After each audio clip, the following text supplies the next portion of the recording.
Vous est présenté par Intel.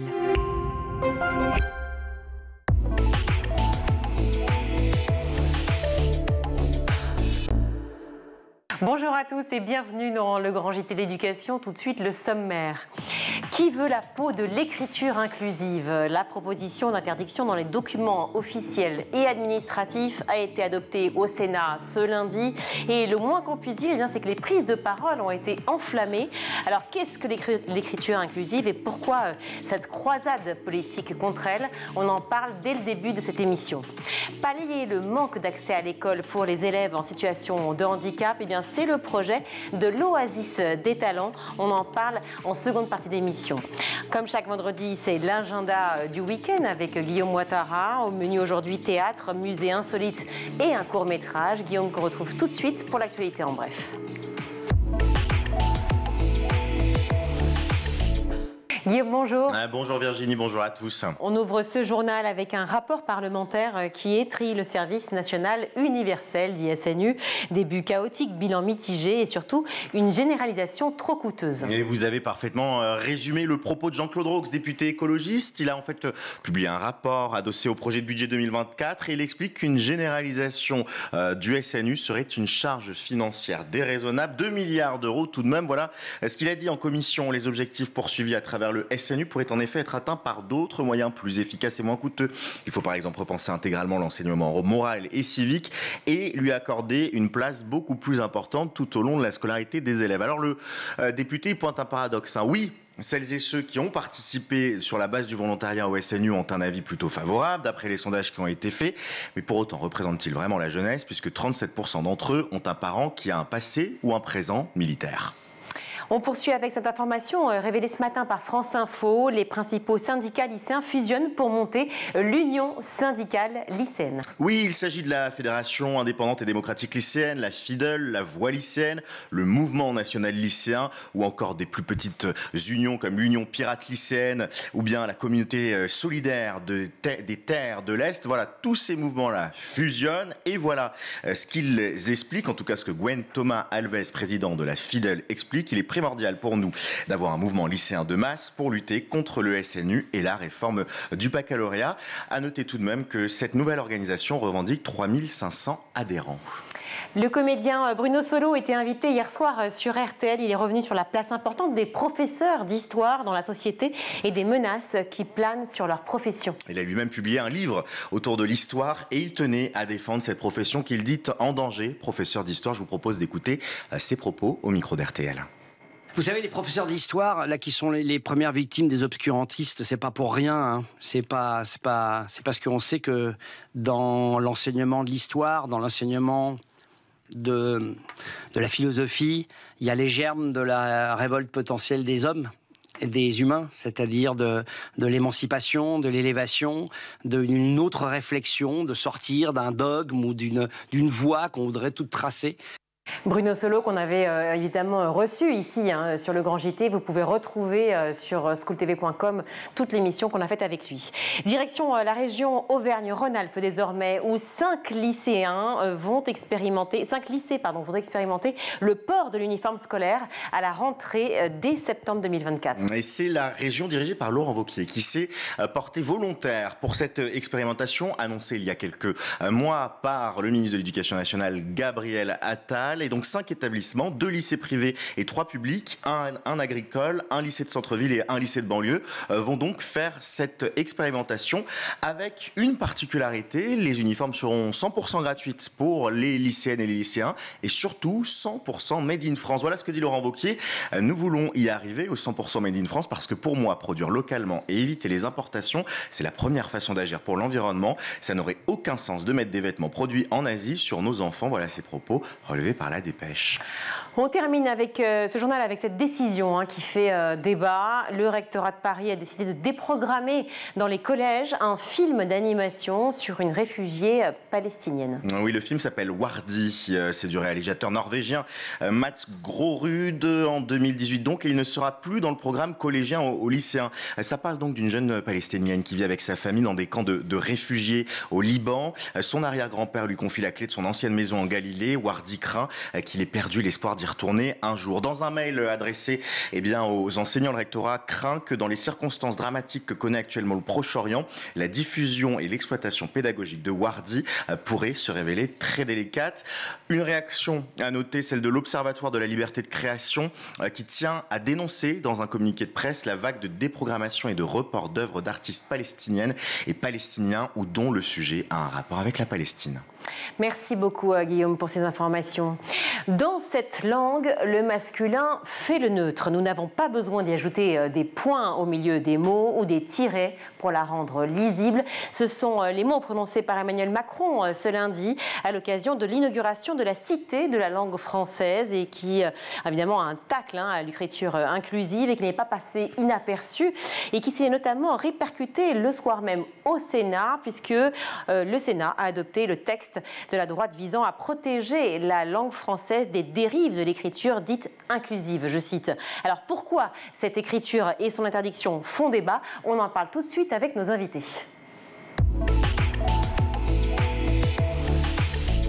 Pour en parler, un plateau 100% féminin et tant mieux. Tiffaine Dey, bonjour. Bonjour. Vous êtes comédienne, autrice et metteuse en scène. Merci beaucoup d'être avec nous. Saveria Colonna, bonjour. Merci beaucoup d'être avec nous. Vous êtes professeure en sciences du langage à l'Université de Paris 8. Quand je dis et tant mieux, non, bien sûr, les hommes sont les bienvenus. Bien sûr, c'est l'équité complète. Mais je dis tant mieux parce que c'est rare d'avoir un plateau féminin, notamment pour parler d'écriture inclusive. Et ça ne m'empêchera pas de poser les questions qui fâchent. Alors allons-y. En quoi l'écriture inclusive diffère clairement de l'écriture dite classique, Saveria Colonna? Parce qu'en fait, on a tout dit et son contraire. Et à part les points, les ES, point S, S, etc., en fait, on ne retient que quelque chose de très, très vague et très confus. Alors, il y a beaucoup de choses. Déjà, ça regroupe beaucoup de choses. L'écriture inclusive, c'est pas que l'écriture inclusive. On peut parler de langage inclusif parce que ça concerne aussi l'oral. Et l'idée, c'est de féminiser, de rendre les femmes visibles dans la langue. Et par différents moyens, dont le point médian dont on parle beaucoup à l'écrit, mais pas seulement. C'est la féminisation des noms de métiers, c'est l'accord, par exemple, l'accord de proximité. Ça peut être tous les outils possibles linguistiques pour rendre le féminin visible dans la langue. Alors, on parle justement de l'accord de proximité. On en parlait assez peu depuis longtemps, parce que finalement, c'était assez historique, cette histoire d'accord de proximité. Est-ce que vous pouvez nous rappeler, si on peut retourner dans l'histoire, parce que la langue française, c'est aussi forcément l'histoire avec un grand H, est-ce qu'on peut retourner ensemble, Tiffaine Dey, sur justement la langue française à travers les siècles? Alors rapidement, hein. Oui, évidemment. La langue française, dans la majorité de son existence, elle n'a pas connu que le masculin l'emportait. Pas du tout. Par exemple, souvent, moi j'ai carrément créé une langue à la féminine universelle où je féminise tout pour faire entendre comme d'ordinaire tout est masculinisé, comme je dis. Et en fait, souvent on me reproche de détruire la langue de Molière. Mais Molière ne parlait pas au masculin n'emporte du tout. Si on prend un texte manuscrit de Molière, on va se rendre compte que lui, il va accorder justement avec la règle de proximité où on accorde l'adjectif avec le mot qui lui est le plus proche. Donc par exemple, les femmes et les hommes sont égaux, mais les hommes et les femmes sont égales. Exactement. Ensuite, il y avait la règle de majorité qui est mathématique, démocratique, où personne ne compte plus pour zéro. Donc je parle de deux femmes et d'un homme, j'accorde à la féminine. Et ensuite, il y avait la règle de choix. Et donc là, on choisit lorsqu'on a un auditoire avec à la fois des femmes et des hommes, on ne va pas s'amuser à compter, etc. machin. Alors on peut choisir. Ça jouait ça, parce que dans la règle de proximité, effectivement, tout dépendait aussi du nombre et de l'importance des mots choisis qui précédaient effectivement. Ça c'est plus dans la règle d'importance et dans la règle de choix. Mais on choisissait entre ces règles. Le choix, la majorité ou la proximité. Il y avait plusieurs langues. La langue, par exemple, dite de la cour, la langue de la rue, la langue aussi... Là, je parle vraiment de la langue qui était à la fois utilisée dans les endroits où on parlait le français, hein, parce qu'après, il y avait plein d'autres langues sur le territoire dit de la France de l'époque. Mais ce que je veux dire, c'est que Racine ou Molière ont fait ces trois accords, en fait. Une remarque à faire là-dessus, Saveria Colonna, par rapport aux langues étudiées, effectivement, avant que l'Académie française soit créée, s'en mêle.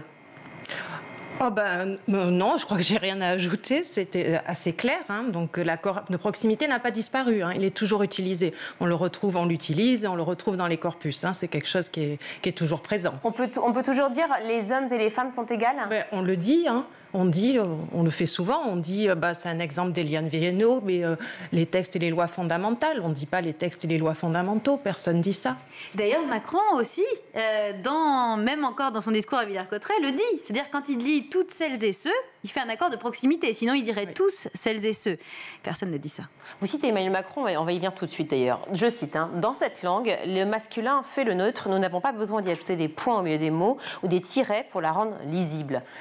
Là, aïe, aïe, aïe, ça a un peu hiqué certains côtés. J'imagine que de votre côté, Tifendé, sur les dents. Qu'est-ce qui vous choque ? Tout. Alors, j'ai du mal à savoir. Est-ce que c'est juste qu'il ne s'est vraiment pas renseigné ? Il s'en fiche, et que dans un moment électoraliste où il faut séduire l'extrême droite, il nous fait ça. Ou est-ce qu'il sait très bien qu'il dit n'importe quoi? Voilà, c'est une grande question. Mais donc déjà, on ne met pas des points. Le président de la République n'aurait pas réfléchi à ce qu'il dit?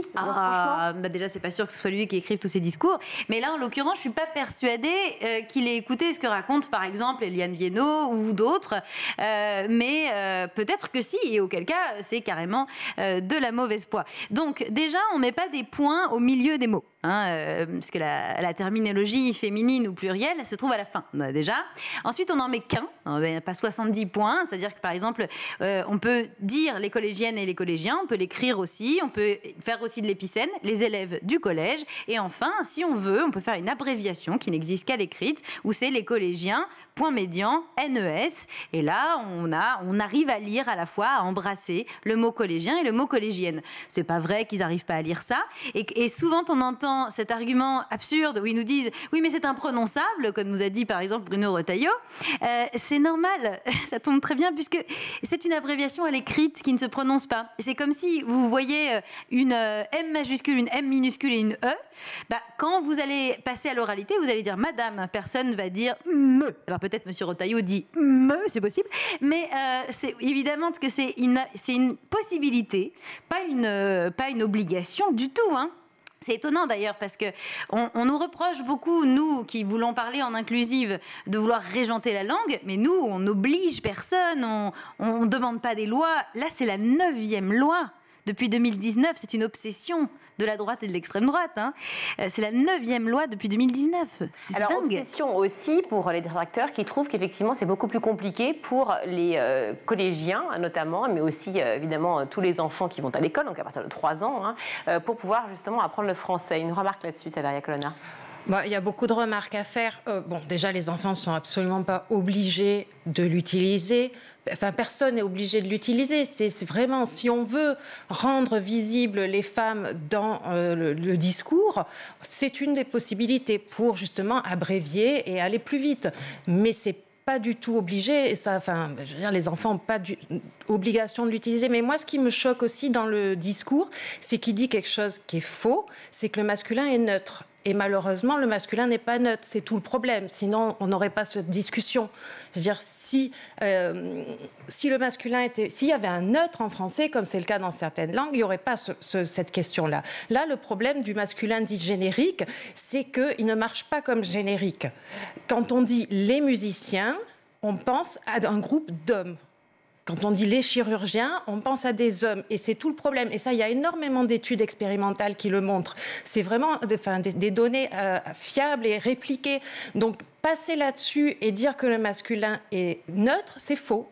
Alors c'est faux, si on repart dans l'histoire, comment ça s'est créé? Au moment où l'Académie française est créée, elle est créée aussi pour pouvoir statuer, j'imagine, sur la langue française. Comment ça s'est passé à ce moment-là? Est-ce qu'il y avait déjà des femmes, dès le départ, à l'Académie française, qui ont aussi réfléchi à la langue? Alors bien sûr que non, il n'y avait pas de femmes à l'Académie française, c'est resté un groupement testiculaire pendant assez longtemps. L'Académie française a été créée sous l'égide du cardinal de Richelieu à un moment précis de l'histoire où les femmes avaient de plus en plus de pouvoir à la fois dans la culture et à la fois dans la politique. Le cardinal de Richelieu, il assiste au moment où Marie de Médicis, elle s'est dit, tiens, je vais garder le pouvoir plutôt que mon propre fils. Je veux dire, c'est un moment où les femmes, il y a un essor. Et donc, il se dit, qu'est-ce que je vais faire pour leur casser un peu leurs rêves? Et là, il va créer l'Académie française, et là, ils vont décider de règles qui vont les arranger, parce que le langage est politique, structure la pensée, et on a des preuves de discussion vraiment idéologiques. Les détracteurs de l'écriture inclusive nous disent qu'on est idéologique, mais c'est le contraire. Ce sont des idéologues misogynes, masculinistes, qui ont pris la décision politique de faire de la langue une arme de propagande pour minoriser et invisibiliser les femmes au XVIIe siècle, alors que ce n'était pas le cas avant. Ça a été écrit, cela, ou c'était un ressenti? Ça a été écrit, on a des preuves. Par exemple, ils décident que dorénavant, donc terminer la règle de proximité, de choix, de majorité et d'importance. Maintenant, on va garder que la règle, donc ils ont inventé à ce moment-là de nulle part, du masculin l'emporte, et c'est Vaugelas qui dit parce que le genre masculin est le genre le plus noble, et il y a un autre zozo après qui dit parce qu'il y a une supériorité du mâle sur la femelle dans la nature, ce à quoi des copines religieuses du cardinal rigolent, à savoir les mantes religieuses. Mais donc oui, il y a vraiment une décision qui a été idéologique d'invisibiliser les femmes dans la langue, parce qu'on sait que quand on pense de manière oppressive, quand on parle de manière oppressive, on va agir de manière oppressive. Ce que vous voulez dire, c'est que finalement, on pense dans les mots. Le vocabulaire et la langue définissent la pensée, Saveria Colonna? En partie. Sinon, il n'y aurait pas tant de réticence, ça ne poserait pas de problème, si ça n'avait aucune conséquence d'utiliser le féminin. En fait, disons que, en fait, pour nous qui ne savons pas, qui ne sommes pas des sachants, je pose que des questions en tant que journaliste. Effectivement, le neutre me paraît plus clair pour pouvoir avoir une idée de là où je vais. Donc forcément, il me faut une neutralité. Alors, est-ce qu'elle serait féminine, est-ce qu'elle serait masculine, peu importe, mais il me faut une neutralité. Pourquoi la neutralité, effectivement, a été choisie par les hommes? C'est-à-dire qu'en fait, quand Emmanuel Macron dit le masculin fait le neutre, on aurait pu imaginer que le féminin aurait fait le neutre. Moi, c'est ce que je propose avec la féminine universelle. C'est-à-dire que moi, je dis elle fait belle aujourd'hui. Je dis rendre famage, je dis rendre à Cléopâtre ce qui est à Cléopâtre. Voilà, je féminise toutes et je dis que les femmes ont droit à l'universel. Et là, soudain, même si c'est que pendant 1h30 pour de faux dans un spectacle, je vous assure que les hommes y ressortent blêmes. Oui, mais c'est là toute la nuance. C'est-à-dire qu'en fait, c'est dans un spectacle, vous êtes metteuse en scène, vous l'avez dit, vous êtes aussi artiste et autrice, certes, mais c'est vrai que c'est pour de faux. Si on essaye de réfléchir à quelque chose d'une réalité possible dans le quotidien, pour pouvoir retirer effectivement ce sexisme latent dont vous parlez toutes les deux dans la langue française, comment pourrait-on faire pour à la fois dépasser effectivement les réticences des uns par rapport à l'écriture inclusive et en même temps aller vers l'équité recherchée? J'aimerais votre avis, Saveria Colonna. J'ai pas de solution, malheureusement. Il en faut une, parce que mine de rien, là, la loi a été adoptée au Sénat, l'Assemblée nationale va réfléchir effectivement à cette question-là. Qu'en est-il? Il y a plusieurs choses. Déjà, alors, l'Académie française, donc pas de femmes ou très peu, mais il y a aussi surtout pas de linguistes. Donc ça aussi, c'est quand même un problème qu'il faudrait que les gens qui décident de la langue réfléchissent sur la langue aussi. Et alors pourquoi ? Je ne sais pas, il faut leur demander pourquoi. C'est de la cooptation entre potes, parce que c'est personne. C'est ça le problème, c'est qu'il y a zéro légitimité. Dire que les académiciens sont personne, peut-être pas quand même. Personne pour la langue. Si, ils sont absolument illégitimes à statuer sur la question de la langue. C'est-à-dire que autant que n'importe qui passe dans la rue. Je veux dire, c'est vraiment, c'est un reliquat d'Ancien Régime. C'est un scandale, il y a de l'argent public qui passe là-dedans, mais il n'y a aucune légitimité sur la langue. Ces gens ne sont pas des spécialistes. Mais vous, par exemple, est-ce que vous êtes spécialiste de la langue française ? Alors moi, elle se trouve que je ne prétends pas à statuer pour tout le monde. Et par ailleurs, oui, j'ai plus bossé sur la langue que tous les académiciens, ça c'est sûr. Bon, Saveria Colonna, vous qui êtes professeur en tout cas en sciences du langage, je le disais à l'Université de Paris 8, j'imagine que vous en discutez souvent avec ceux qui vous entourent et qui sont aussi professeurs de lettres. Quel est l'avis de vos collègues, notamment masculins ? Alors, professeur de linguistique. Linguistique, pardon, excusez-moi. Oui. La vie, tous les avis sont représentés. Par contre, en tant que linguiste, on n'est pas pour une prescription déjà, et encore moins pour une interdiction. Ça, tout le monde, peu importe ses convictions et si on utilise ou pas l'écriture inclusive, je crois qu'on est tous et toutes d'accord pour dire que la langue ne se décide pas, qu'il n'y a pas aucune instance qui a la légitimité de décider pour les usagers et usagères de la langue. La véritable problématique, c'est que quand on voit le niveau déjà des élèves en français aujourd'hui, notamment en France, dans beaucoup de pays du monde aussi, mais c'est compliqué de maîtriser bien sa langue, la langue du pays. En France, c'est très compliqué et dès le plus jeune âge. Si en plus on doit complexifier, pardon, je vais peut-être hurler en disant ça, mais ça complexifie quand même les choses pour certains et certaines, est-ce qu'on doit se dire qu'on peut permettre cela? Est-ce que ça ne va pas aussi saquer certains qui ne vont pas utiliser cette langue inclusive, par exemple pour leur copie au bac? Alors, je pense que vraiment personne ne demande à ce que l'écriture inclusive soit utilisée au bac. Vraiment pas du tout. C'est pas. Par contre, on demande à ce que les élèves ne soient pas saqués s'ils l'utilisent. Oui, ça serait bien aussi. Mais il y a plusieurs choses. Déjà, complexifie. Il faut le montrer. Et il y a de plus en plus d'études sur l'écriture inclusive, sur la lecture de l'écriture inclusive. C'est ce qu'on fait actuellement au laboratoire où je travaille. Et ça complexifie pas tant que ça. Il y a des temps de lecture un peu plus longs, mais vraiment rien de dramatique. En tout cas, tout le monde comprend. Et plus on est habitué, et plus on lit vite. Forcément. Donc, voilà, il n'y a rien de vraiment... Après, si vraiment c'est si complexe, illisible, soit, mais dans ce cas-là, on trouvera un autre moyen de rendre les femmes visibles dans le discours. On n'est pas attaché au point médian. Alors si c'est important de rendre les femmes visibles dans le discours, justement, pourquoi avoir fait juste une écriture qui se lisait, qui était inclusive, mais qui à l'oral ne se joue pas? Mais si, elle se joue. Lorsqu'on dit bonjour, à part tous et toutes. Ok. Oui, mais je vous ai donné plusieurs possibilités. Lorsqu'on écrit les collégiennes ou les collégiens, on peut le dire à voix haute. Ça, c'est de la parlure inclusive, c'est du langage inclusif. D'accord, mais on va devoir, donc chaque mot, on va devoir dire le féminin, le masculin? Comment? Pour chaque mot, on doit dire le féminin, le masculin? Ah bah si on parle d'un groupe mixte, oui.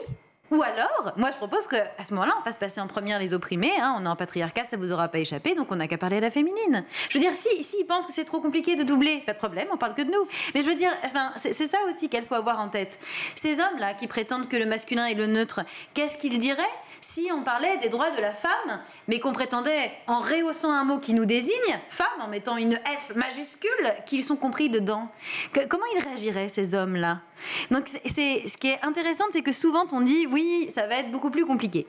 Moi, vous voyez, je suis dysorthographique. Non seulement j'arrive à parler en inclusive et à écrire en inclusive, mais en plus de ça, j'arrive même à inventer une langue toute féminisée. Moi, ce que je trouve compliqué, c'est par exemple l'orthographe. L'orthographe a aussi été décidée par la même Académie française de manière totalement aléatoire et illégitime pour la complexifier et la rendre élitiste et la rendre classiste. Or, ces gens qui veulent faire quelque chose de bien pour les 10 et je sais pas quoi, ne veulent pas du tout simplifier l'orthographe. C'est pas du tout leur problème, ils s'en fichent des 10 complètement. Donc, ce qui est intéressant, c'est aussi de se dire, mais qu'est-ce qui est compliqué en fait? Moi, ce que j'ai trouvé compliqué en étant petite fille, c'est d'être minorée, d'être invisibilisée. Moi, ce que j'ai trouvé compliqué, c'est que quand on parle de 10 000 femmes et d'un lampadaire, on est censé dire, ils sont brillants. Voilà, ça, je trouve ça compliqué, parce que c'est compliqué de vivre avec ça en étant infériorisé. Parce que c'est une règle qui est, pardon, je fais le contradicteur, mais c'est une règle qui a été prédéfinie pour justement avoir un neutre, entre guillemets. C'est-à-dire que pour se dire que éviter effectivement les collégiens et les collégiennes, on dise les collégiens. Parce que pour simplifier la langue, si j'en reviens au problème de visibilité, quand on a mis un E à hauteur, autrice. Le mot c'est autrice. Alors justement, depuis des siècles. Justement, la question c'est pourquoi on n'accepte pas auteur avec un E et pourquoi on devrait dire autrice systématiquement? Question. Enfin, moi j'accepte les deux. Vraiment, alors, ouais. J'aime bien autrice, j'utilise autrice, mais j'accepte auteur avec un E, bien sûr. En fait, tout est acceptable à partir du moment où on est compris. C'est l'objectif de la langue, c'est de se faire comprendre. Et voilà. Donc je vois pas, il n'y a pas des formes qui sont à prescrire ou au contraire à proscrire. Vraiment pas. Alors, et si c'est si illisible que ça, le point médian, il disparaîtra de lui-même. Je veux dire, je vois pas pourquoi on s'inquiète. Aucune forme incompréhensible ou illisible n'est restée dans la langue. C'est pas possible. Le point médian, vous comprenez qu'Emmanuel Macron se fixe dessus déjà? Oui. Je vais vous faire réagir à autrice-auteur après, parce que je sais, mais juste... Oui, le point médian. Non, moi, le point médian, parce que c'est le point... voilà, tout le monde est bloqué sur le point médian, donc voilà, il reprend le point médian. Non, mais ça a un sens politique. C'est fait pour caricaturer l'inclusive, en fait. C'est fait pour caricaturer le débat et pour, in fine, vouloir que le masculin continuent de l'emporter sur le féminin, et donc, in fine, que les hommes continuent de l'emporter sur les femmes. La question, c'est ça. Auteur, autrice, pourquoi ça vous donne pas auteur avec un E? Auteur avec un E, c'est un néologisme, là pour le coup complètement, accepté par l'Académie française, parce que comme ça on n'entendait pas à l'oral, précisément, là ça s'entend pas à l'oral, les femmes. Or le mot historique légitime, c'est autrice, qui a existé en même temps qu'auteur, hein, on en a eu besoin au même moment, avec la même racine latine. En Italie, c'est toujours autrice, parce qu'elles ont eu la chance de ne pas avoir des académies misogynes sur le dos. Donc oui, c'est évidemment, c'est autrice. Et c'est rendre hommage, justement, à nos grandes sœurs qui ont voulu que ce mot continue d'exister. On a des traces d'autrices au moment de la création de l'Académie française qui se sont battues pour garder ce mot-là. Donc c'est aussi rendre hommage à nos grandes sœurs de notre matrimoine. Alors, je vais aller jusqu'au bout de ma réflexion, vous embêter, mais j'aime bien quitter là-dessus. Si on devait tout d'un coup inverser la tendance et se dire que donc les collégiennes et collégiens, on dirait les collégiennes pour inclure tout le monde, ce ne serait pas un sexisme inversé? Aïe. Alors, me faire frapper. Le racisme anti-blanc dans un système raciste contre les personnes non blanches, il n'existe pas. Le sexisme anti-homme, il n'existera que le jour où on aura aboli le patriarcat. Autant vous dire que c'est pas demain la veille. Donc on peut continuer à parler de la féminine universelle tant qu'on veut, tant que malheureusement les hommes massivement violentent les femmes de manière impunie, c'est pas grave. Je l'entends, mais c'est donc un débat qui est bien plus politique finalement que linguistique, l'histoire, non? Vous savez rien. Oui, mais il y a les deux. Il y a les deux, parce que au niveau linguistique, cette résistance au changement, ne pas vouloir que la langue change, ça nous interpelle en tant que linguistes. Et ça, c'est un débat linguistique. Pourquoi la langue ne bougerait pas? Au contraire, moi, je suis très curieuse de ces nouvelles formes, de voir le point médian ou autre chose, peu importe où on le met, comment. Donc, il y a aussi un débat linguistique. Il y a vraiment les deux, je pense. Dernier mot, une réaction évidemment à Bruno Retailleau. Il a fustigé donc une écriture de l'entre-soi de quelques-uns, l'écriture de cercles militants, de précieuses ridicules. Avant de marteler, nous voulons demain que le français ne soit pas la langue du féminisme différentialiste, mais celle de l'universalisme. Eh bien, très bien, faisons l'universalité féminine. Voilà. Non, mais il est quand même gonflé. Très bien, parce que bien, c'est masculin, bien. Ah oui, moi je parle carrément comme ça dans la vie. Mais bien, c'est pas un nom, ça, bien. Mais oui, mais je fais exister les femmes à la maxime femme pour les emmerder. Mais donc, par exemple, je dis pas espérer, maintenant je dis esmérer. Je dis que je suis une experte de la langue. Voilà, ça me fait le P changé pour le M du matriarcat et le P de papa, c'est ça? pour le maire. Oui, c'est ça, père, mère, oui, c'est ça. Donc, mais parce que moi je suis une artiste, donc c'est aussi comme ça. Donc vous poussez au paroxysme. Évidemment, pour faire entendre. Mais c'est drôle parce qu'il dit que c'est une langue de l'entre-soi, alors que qu'est-ce qu'ils ont fait, les académiciens au XVIIe siècle? Ils ont décidé d'un entre-soi masculin. Ils ont sorti les femmes de la langue. Ils ont interdit dictionnaire les mots comme autrice, peintresse, mairesse. Ils ont interdit aux petites filles de se rêver dans ces métiers et ces hautes fonctions. C'est eux qui ont fait un entre-soi. Et nous, justement, on est là pour dire ça y est, maintenant c'est aussi notre tour. Donc c'est une affaire d'époque finalement que de valider l'écriture inclusive et de penser justement au sexisme, et là je parle de ce pourquoi vous militez, au sexisme de la langue française. Je ne milite pas pour l'écriture inclusive. Je l'utilise, je travaille dessus. Vous ne militez pas pour qu'elle continue d'exister? Ah non, moi, c'est une forme linguistique. Elle vit sa vie. D'accord, mais si finalement on l'interdit. Alors, l'interdire, oui, ça me gênerait, ça c'est autre chose. Interdire quelque chose dans la langue, bon, ça sert à rien. Ça sert à rien, ça n'a jamais fonctionné. On ne peut pas interdire les gens de parler d'une façon ou d'une autre. Pour les documents officiels, pour l'école, pour l'apprentissage. Enfin, je veux dire, c'est quand même, ça a un impact quand même, ce qui va se passer aujourd'hui à l'Assemblée. Si ça doit, ça peut survivre d'une autre manière. Si ça doit, c'est pas l'interdiction, à mon avis, sert strictement à rien. Bon. C'est peut-être pour des raisons électorales, je ne sais pas. Mais après, oui, non, je ne milite pas pour l'écriture inclusive. Je l'utilise. Je suis attachée à la visibilité des femmes dans la langue, et pas que, mais ça passe aussi par la langue. Mais voilà, après, ces formes, on verra si elles survivent ou pas. Merci à toutes les deux d'avoir été sur ce plateau pour mieux comprendre l'importance de l'écriture inclusive, ou en tout cas le combat que vous menez. Alors, vous menez, Tiffaine Dey, et que vous, soutenez de votre côté Saveria Colonna. Voilà pour Est-ce que je peux dire que pour écouter La Féminine Universelle, on peut venir au Théâtre du Café de la Gare me voir chaque semaine? Oui, tout le temps, tous les jours. Dans 2 spectacles féministes en alternance les samedis et lundis. Et ben voilà, c'est dit. Merci à Tiffaine Dey d'avoir été avec nous, comédienne, vous l'avez compris, autrice et metteuse en scène, et Saveria Colonna, professeure en sciences du langage à l'Université de Paris 8. Merci. On marque une courte pause, on se retrouve.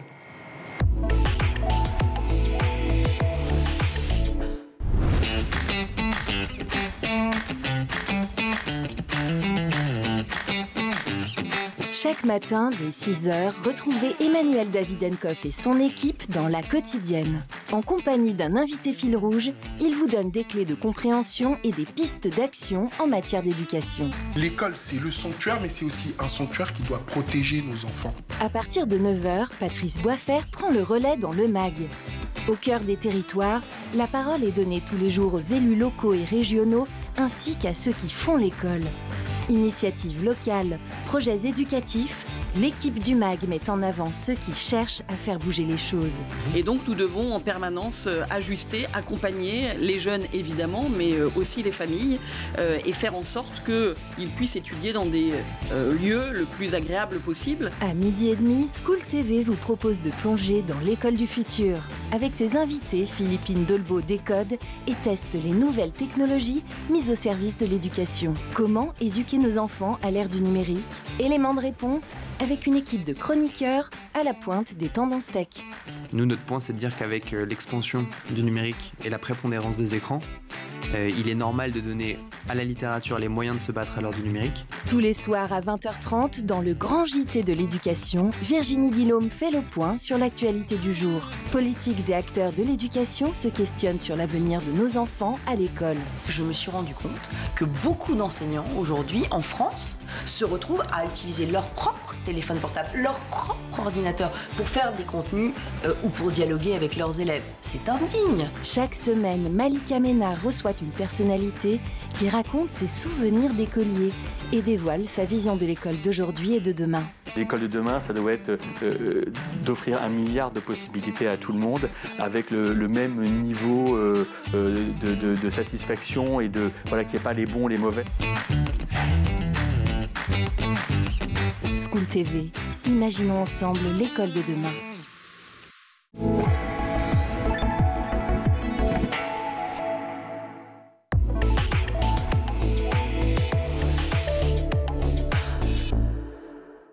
De retour dans le grand JT d'éducation. Alors, 23% des enfants en situation de handicap n'ont pas accès à la scolarisation. Le chiffre est absolument dingue. C'est un chiffre que l'on a donné l'UNAPI. Pour pallier ce problème, eh bien, une famille a décidé de créer l'association l'Oasis des talents. C'était en 2022. Je suis ravie pour en parler d'accueillir Tiffaine de Saint-Vincent, la fondatrice de l'Oasis des talents. Bonjour Tiffaine. Bonsoir. Merci beaucoup d'être avec nous sur le Grand JT. Vous avez créé un lieu qui propose bien des activités à ces enfants. Je disais, le chiffre est absolument éloquent. 23% des enfants qui sont en situation de handicap et qui n'ont pas accès à la scolarisation. Donc, vous avez créé un lieu pour limiter l'ennui et surtout les risques de décrochage scolaire. Racontez-nous. Et alors effectivement, nous, on a un fils qui a 8 ans et qui est notre aîné et qui est porteur de handicap. Jusqu'à présent, il était scolarisé dans le système normal, mais on arrive vraiment au bout de ce que le système normal peut lui offrir. Et comme il n'a pas de place dans des structures spécialisées, parce que tout simplement, il y a trop de demandes, eh bien, on s'est dit, il faut qu'on ne peut pas le laisser tout seul à la maison, que ce soit avec moi ou avec une nounou. Donc, on a choisi de créer un lieu qui va effectivement proposer des activités à des enfants qui, comme lui, sont sans solution scolaire ou avec des solutions partielles ou inadaptées. Et donc, ce sera des temps en groupe pour pouvoir continuer à développer tout leur potentiel et puis surtout contribuer à leur permettre de rencontrer d'autres camarades et limiter l'isolement. Alors, quand vous avez créé ce lieu, j'imagine que vous avez eu effectivement forcément l'envie, la nécessité aussi, puisque vous le dites clairement, vous manquiez de lieu et de place pour pouvoir le recevoir. Donc, comment ça s'est passé? C'est-à-dire que vous êtes entouré de personnes qui, en fait, connaissaient bien le monde à la fois du handicap, à la fois peut-être une auxiliaire de vie scolaire, ce qu'on appelle maintenant une AESH, qui, effectivement, vous a aidé dans cette entreprise? Alors, pas vraiment. En soi, le monde du handicap, on commence à connaître, puisque ça fait quand même 8 ans qu'on côtoie des professionnels autour de notre fils. Des AESH, Malo, il en a eu pendant ses 5 ans de maternelle, notamment une qui était formidable.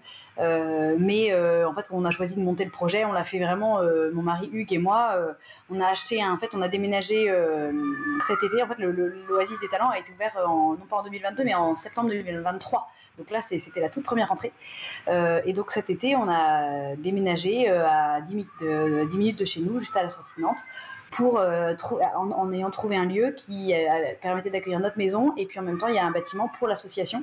Donc on l'a un peu fait tout seul. Et en revanche, on avait déjà sondé un petit peu dans les réseaux s'il y avait des familles en besoin. Alors ça, on savait que de toute façon, il y avait beaucoup de besoins.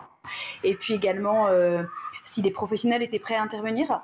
Et on a vu qu'il y avait pas mal de gens avec des spécialités très diverses qui pouvaient être intéressés pour intervenir à l'Oasis des Talents. Alors justement, qui sont ces professionnels-là? Quelles sont les spécialités dont vous parlez? Alors, on a une enseignante spécialisée, on a de l'art-thérapie, on en a plusieurs, l'art-thérapeute, on a de la médiation animale, on a de la sophrologie, du sport adapté, on a encore de la... Oui, on a, qu'est-ce que je n'ai pas dit, des éducatrices spécialisées, psychomotricité, ludothérapie, et en fait, le principe est le suivant, on va proposer un planning d'une période de vacances à une autre. Et les enfants vont s'inscrire, les parents vont les inscrire sur des créneaux de 2 heures pendant lesquels les enfants auront 1 ou 2 ateliers, ou un atelier et un temps avec des bénévoles. Et puis ils peuvent également avoir un temps dans la petite ferme pédagogique qu'on a. On a des animaux, on a un espace potager. Et donc pendant ce temps-là, parallèlement, les parents peuvent avoir du répit. Et donc les parents peuvent s'inscrire sur 1 ou 2 demi-journées dans la semaine. Et puis après, au retour des vacances, on a un nouveau planning et on redistribue l'organisation. Alors c'est une respiration évidemment énorme pour Malo et les autres enfants qui sont à l'Oasis des Talents, pour les parents aussi, j'imagine, qui vivent ces moments parce qu'ils ont besoin effectivement que leur enfant soit pris en charge. On les entend derrière vous d'ailleurs, ils ont l'air de s'amuser. Eh bien... Fermez la porte, si vous me permettez. Non, mais je vous en prie, tout va bien, on est ravis de les avoir et au contraire de les sentir tout à fait en train de s'amuser. Juste, c'est vrai que vous parlez de 1 ou 2 demi-journées, ça veut dire que qu'est-ce qui se passe le reste du temps pour ces enfants-là? Est-ce que vous savez de quelle manière ils sont pris en charge? Tout simplement, la plupart d'entre eux ne sont pas pris en charge. Donc, ils sont à la maison avec leurs parents, avec souvent leur maman. C'est souvent leurs mamans qui sont obligées de quitter leur emploi, en fait, comme moi. Là, j'ai dû arrêter mon travail à partir de septembre pour pouvoir justement s'occuper de l'enfant. Alors, parfois, il y a quand même un temps avec soit un suivi en libéral, soit des temps dans des instituts sur des demi-journées ou également des professionnels de santé qui peuvent venir à domicile suivant les suivis qui sont mis en place. Mais c'est vrai que la plupart du temps, les enfants sont à la maison. Vous le disiez, des professionnels du handicap et de la petite enfance qui sont à vos côtés. On le sait, il y a très peu d'AESH disponibles effectivement pour les écoles, à la fois pour la maternelle et puis la primaire en manière générale et le secondaire. Comment vous avez fait pour recruter ces personnes-là à l'Oasis des Talents? Alors, beaucoup par le bouche à oreille et par les réseaux. Donc, comme je l'évoquais tout à l'heure, les 6 mois qui ont précédé la création du lieu, en fait, quand on a trouvé la maison dans laquelle on allait emménager et qui allait pouvoir accueillir l'Oasis des Talents, nous avons commencé à mettre des messages en évoquant le projet qu'on avait. Et là, des professionnels nous ont contactés en nous disant « moi je peux faire ci, moi je peux faire ça ». Et puis après, en fait, un professionnel connaît un autre professionnel, propose notre structure. Et puis ensuite, beaucoup des services médicaux aussi qui nous recommandent des gens pour intervenir. Alors je vois qu'effectivement les enfants veulent jouer avec vous et on les comprend et c'est bien normal. Je comprends que ce soit compliqué pour vous de poursuivre la conversation, Tiffaine de Saint-Vincent. C'est ma thèse, attention. Non, mais c'est bien normal, on le comprend. En ayant créé ce lieu absolument formidable qu'est l'Oasis de Talent, ça nous permet d'en parler aujourd'hui et puis peut-être de vous retrouver une prochaine fois. Est-ce que vous êtes encore avec nous ou pas? Non, vous êtes happés par les enfants. Oui, je crois qu'ils ont très envie de jouer avec vous. Bah oui, c'est normal. Et on le comprend. Coucou, on vous fait des petits coucous, voilà. Coucou bonhomme. Merci mille fois. Merci d'avoir été avec nous, Tiffaine. Et bravo pour tout ce que vous avez entrepris et pour l'Oasis Talent qu'on peut retrouver. Donc, j'imagine que c'est facile de retrouver sur Internet à la fois le site et l'adresse. Merci mille fois. On va retrouver Guillaume Ouattara pour sa chronique pour l'agenda du week-end. Guillaume, dans votre chronique, c'est l'agenda du week-end. Donc, alors, un spectacle pour enfants. On commence par celui ou celle qui cherche son chat. Eh ben oui, Où es-tu cacahuète? C'est le premier spectacle pour les petits comme pour les grands que je voulais vous présenter. Il est au Théâtre Beau Saint-Martin à Paris. Alors, c'est un théâtre un peu intimiste, 70 places. Et surtout, l'histoire est folle. Capucine est surprise, son petit chat a disparu. Est-ce qu'il lui fait une farce? Est-ce qu'il s'est perdu? Elle entend soudain un miaulement dans son livre préféré. Et avec tous ses enfants, elle va réussir à rentrer dans le livre des merveilles. Et là, elle va partir dans des aventures formidables. La musique, elle est composée par Nicola Luciani, qu'on connaît pour avoir été l'un des compositeurs de Mozart l'Opéra Rock. Je ne résiste pas au plaisir de vous faire découvrir quelques images.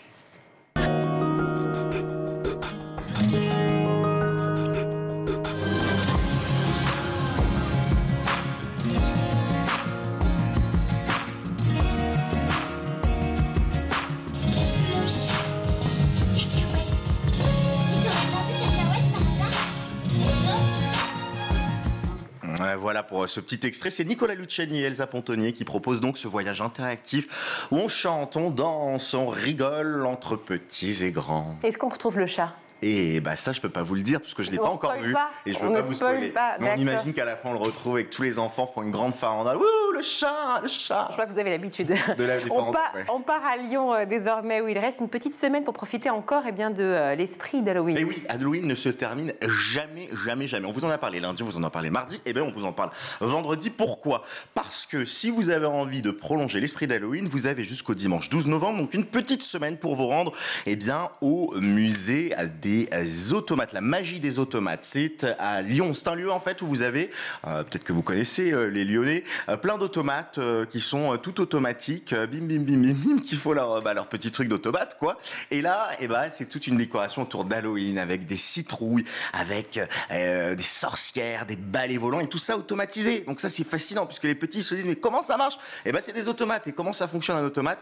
C'est automatique. Il y a un petit circuit de visite. Le musée La magie des automates nous prévient d'une petite chose, vous pouvez venir avec les petits puisque ça n'est pas effrayant, c'est féerique. D'accord, c'est Halloween mais sans vraiment que ça fasse trop peur. Voilà, vous n'allez pas dans le truc du château hanté. Là, c'est Halloween mais bon enfant. On part du côté de l'Anjou désormais, où 3 musées vont fermer pour l'hiver. C'est le dernier moment de profiter justement des expositions de ces musées insolites. Eh ben oui, c'est ça. Le sculpture de Jules Desbois, donc dans le musée Jules Desbois. Vous avez aussi le musée d'art et d'histoire, et puis des ateliers de dessin. Tout ça, donc c'est dans les 3 musées insolites qui sont en Anjou, dans plusieurs villes différentes.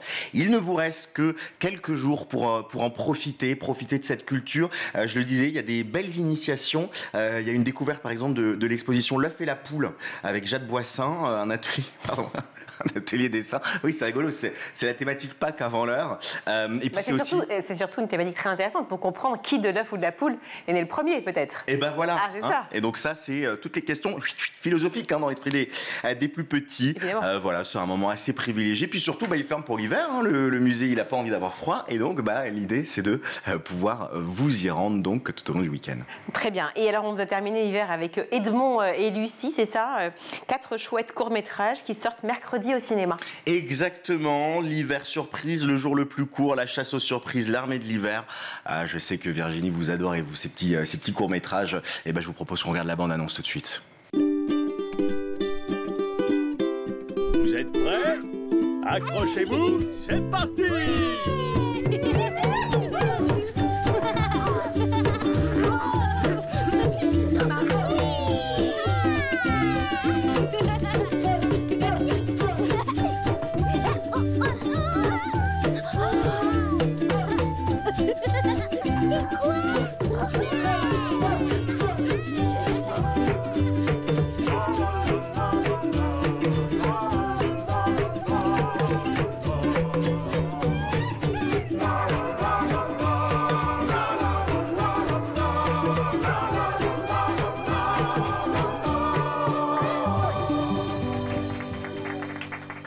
beaucoup, Guillaume. Qu'est-ce qui t'a le plus inspiré dans tout ça? Voilà, ce que j'aime beaucoup avec vous, c'est qu'en fait, on ne va pas vers l'évidence, finalement. On aurait pu aller à la Fondation Vuitton, par exemple, ou la j'ai décidé de Fondation sortir Cartier. du parisianisme. Voilà, Rothko, Romweg, etc. Non, pas du tout. On va Là, voir des citrouilles à Lyon. Eh ben, vous avez complètement raison, c'est ça. Déjà, parce qu'il ne faut pas être trop parisien, et ensuite parce qu'il se passe de merveilleuses choses ailleurs. Merci mille fois, vraiment. Merci, Guillaume.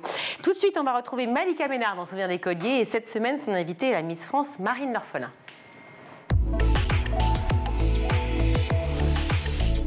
Marine, si tu veux bien, on s'attaque à la dernière partie de l'émission, celle qui est vraiment consacrée à l'école. C'était il y a un petit peu longtemps maintenant, mais pas si longtemps. Oui. Quel regard, toi qui étais une élève brillante, tu portes sur l'école française? Waouh, sacrée question. Moi, j'ai toujours cru, et j'y crois encore aujourd'hui, au fait que l'école, c'est le socle. Et c'est un moyen de se construire, vraiment, et de construire un avenir serein. Donc moi, j'accorde beaucoup d'importance à l'école et à l'éducation.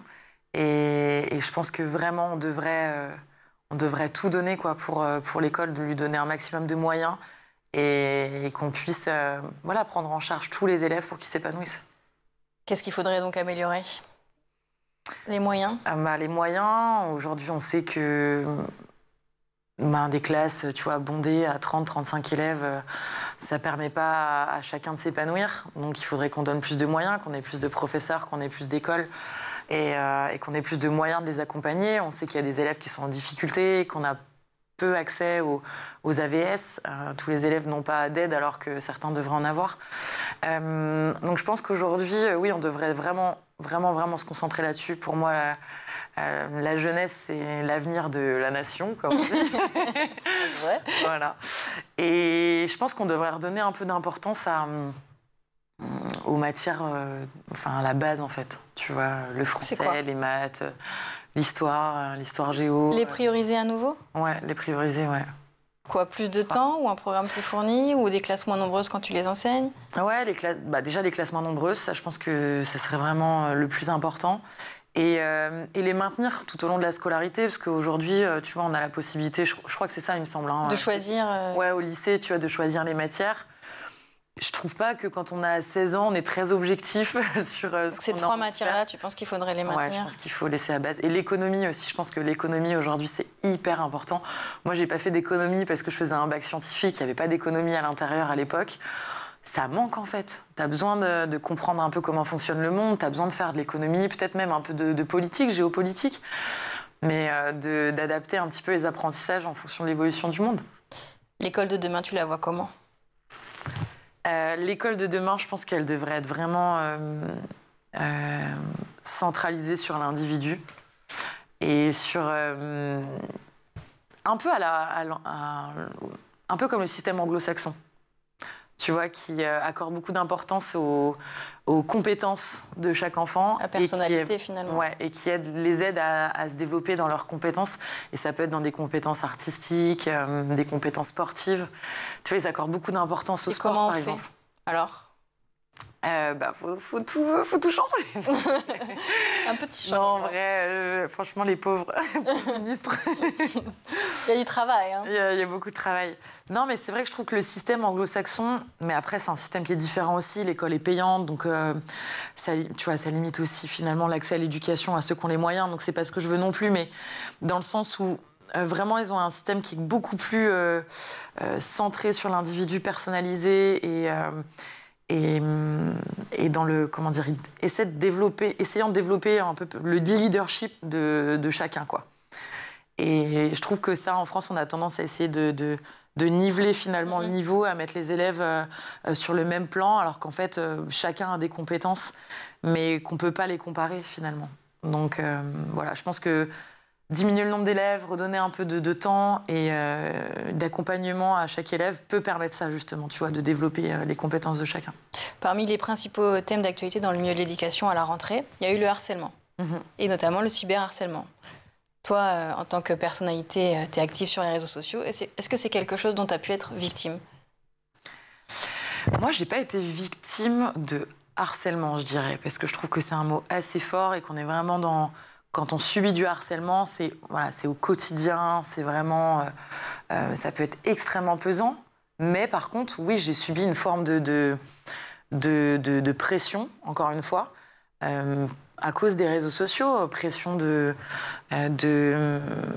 devoir se montrer, toujours sous son meilleur jour, et d'accepter de subir aussi des critiques, parce que tu plais à beaucoup de monde, on va dire, les gens qui te suivent quand même, c'est des gens qui t'apprécient.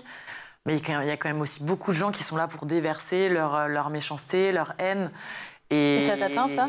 Ça m'a atteint au début. Franchement, chaque critique que je trouvais injuste, en fait, me touchait profondément. Je ne parle pas de la critique parce qu'on n'est pas d'accord et qu'on rentre dans des débats. Ça, au contraire, je trouve que c'est plutôt constructif. Mais quand c'est vraiment de la critique ciblée sur ton physique, ton histoire personnelle, tes choix personnels, oui, ça m'a beaucoup, beaucoup touchée. Et je me suis créée, au fur et à mesure, une carapace. Et à un moment, en fait, j'ai dit stop. T'as fait comment ? J'ai fait le ménage, en fait. T'as bloqué ? Je bloque, je supprime. Et tu t'es pas remise, toi, en question ? Ah non, en fait, à un moment, je me suis dit, en fait, moi, j'ai envie que les réseaux sociaux soient des plateformes constructives, bienveillantes, on peut échanger, on peut débattre, on peut évoluer ensemble, apprendre des choses.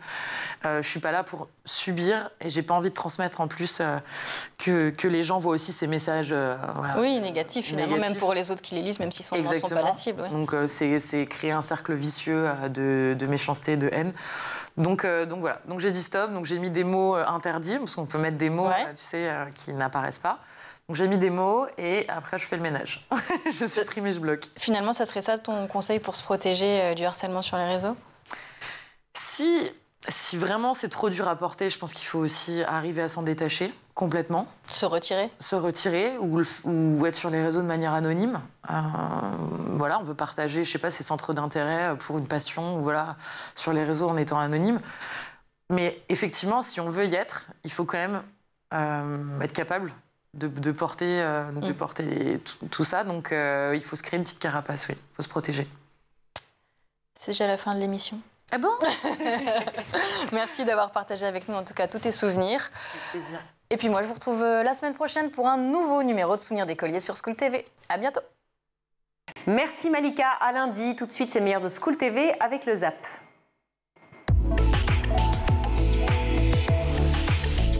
De quoi parle-t-on quand on parle d'accessibilité dans le numérique notamment ? Alors, le point important sur l'accessibilité numérique, c'est le fait de développer des solutions pour répondre à des problématiques que des personnes en situation de handicap vont rencontrer, mais avec elles, puisque c'est elles qui se rendent compte de leurs difficultés. Et les bénéfices de l'accessibilité, finalement, c'est de pouvoir servir tous les utilisateurs. Donc, l'intérêt de l'accessibilité, c'est finalement de créer un univers accessible numérique. Quel est l'état de cette accessibilité en France aujourd'hui ? Alors, on a différents niveaux d'accessibilité, puisque quand on parle d'accessibilité, on parle des outils utilisés par les gens, donc Word, PowerPoint, etc. Tous les outils logiciels de la suite Office, notamment, sont utilisés pour faire de l'accessibilité, mais aussi, on parle du développement et des sites web. Donc, on a vraiment deux thématiques très différentes. Si on parle de l'état des sites web, on va dire qu'on n'est pas forcément très bon élève à date. Donc il reste encore des fractures digitales, c'est ce que vous nous dites ? Il reste une fracture digitale, c'est-à-dire il y a une prise de conscience des entreprises par rapport à ces sujets d'accessibilité numérique, mais par contre il y a une lenteur dans la mise en œuvre de par la complexité finalement de rendre accessible tout un système d'information. Ça passe par les outils utilisés par les collaborateurs, ça passe par les outils utilisés à l'école également, puisque personnellement je suis dysorthographique, il fallait bien que j'ai des outils à un moment donné pour pouvoir travailler dans de bonnes conditions. Quand j'ai commencé ma scolarité, ces outils n'existaient pas. Aujourd'hui, ils existent. Donc, ça permet aussi à des élèves de, malgré les handicaps, poursuivre leur scolarité dans de bonnes conditions.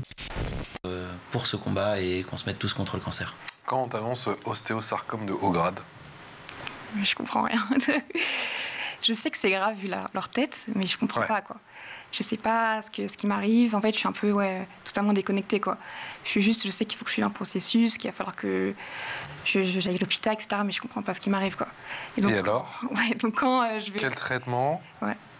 Des chimios ? Des chimios. Qui marchent pas ? Qui marchent pas, en premier temps. Des gros chimios, parce qu'il fallait absolument arrêter qu'elles grossissent. La progression, parce que cet ostéosarcome progressait. Et après, je pense 2 mois, on m'a dit que ça fait aucun effet, qu'elle continue à grossir. Donc là, j'ai eu peur. Et donc on m'a fait, il faut absolument qu'on commence la radiothérapie et qu'on commence à faire une plutôt grosse opération pour enlever les 3 vertèbres qui sont touchées par la tumeur. Donc là, ça a été une opération plutôt délicate, quoi. Ça a été... Avec l'appréhension, j'imagine, bien sûr, pour sa propre vie, et l'appréhension aussi, dans un autre scénario, de ne plus pouvoir marcher. Oui, c'est exactement ça. Ouais. On m'a dit il y a 50% de chances que tu ne marches plus après, parce que c'était trop proche de la moelle épinière. Et bon, je me réveille et je les vois tous les 3 au bord de mon lit, et ils vont secouer tes jambes maintenant, quoi. J'étais totalement hors sol, j'arrive à les bouger. En fait, je ne comprenais pas qu'elle avait réussi, donc tant mieux pour moi, quoi. Donc, ouais. Et Dieu merci, tu arrives à les remuer encore aujourd'hui.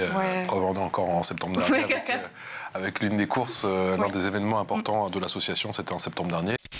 Aujourd'hui, la grande majorité des gens demandent à connaître le sexe du bébé, l'entourage aussi, et donc du coup vont commencer tout un tas de remarques, de projections. À ton ventre est comme si le fœtus bouge beaucoup. Ça, c'est des remarques qu'on entend dans les cabinets. C'est un garçon, c'est qu'il est sportif. C'est un garçon, voilà. Mais si c'est une fille, elle est agitée, c'est ça. Voilà, elle est déjà hystérique. Ou alors elle est calme, prostrée dans un coin de l'utérus, on ne sait pas trop. Donc ça commence déjà avant, avec aussi les remarques de la famille, des proches. Tu verras un garçon.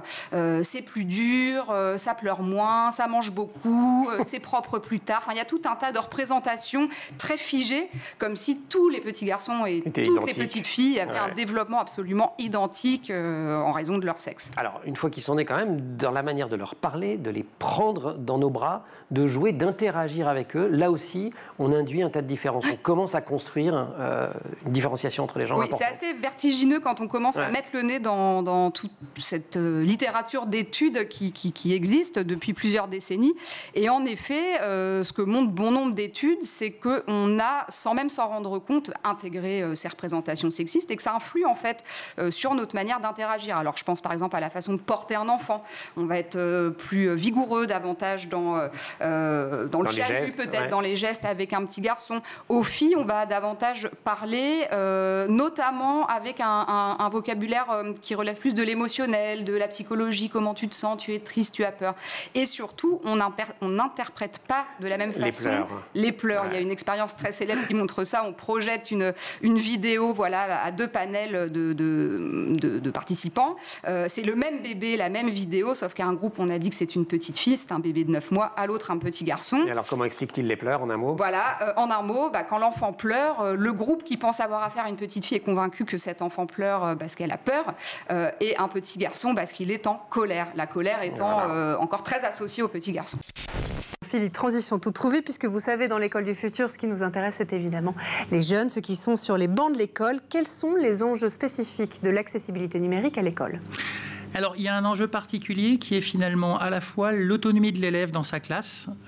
Chaque enseignant ne peut pas faire du sur-mesure. Quand on se retrouve face à une classe de 30-35 élèves, il est impossible finalement de s'intéresser à chaque cas particulier.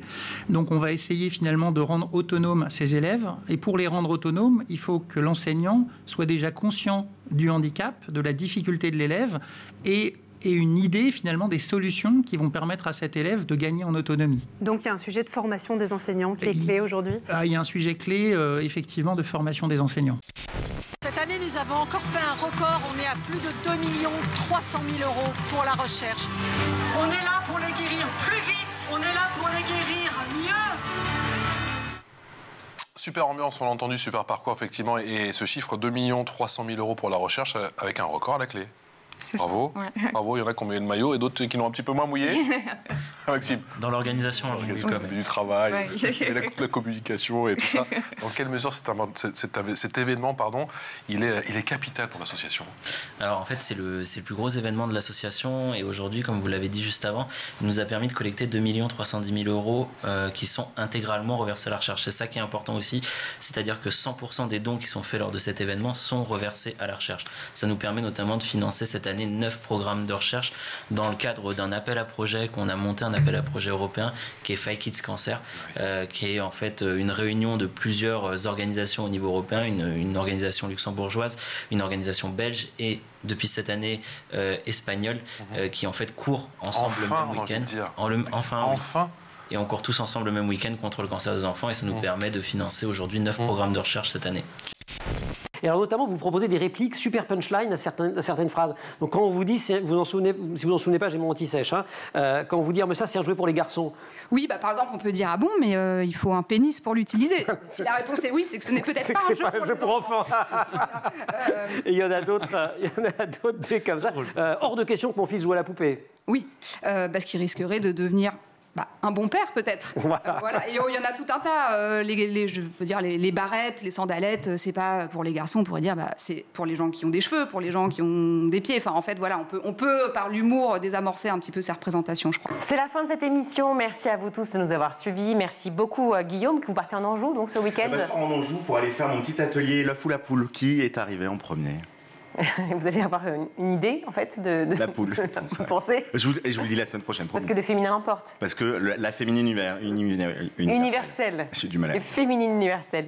Merci beaucoup d'avoir été avec nous sur ce plateau. Canal 217 sur les box Orange, Canal 247 sur les Freebox, schooltv.com pour voir et revoir toutes les émissions. Merci à toute l'équipe de School. Aujourd'hui, à la réalisation, c'est Xavier Sanchez. Le son, c'est Gauvin Bonizek.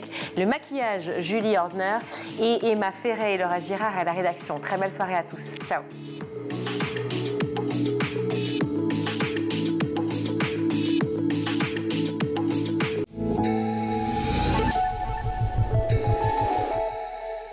Ce programme vous a été présenté par Intel.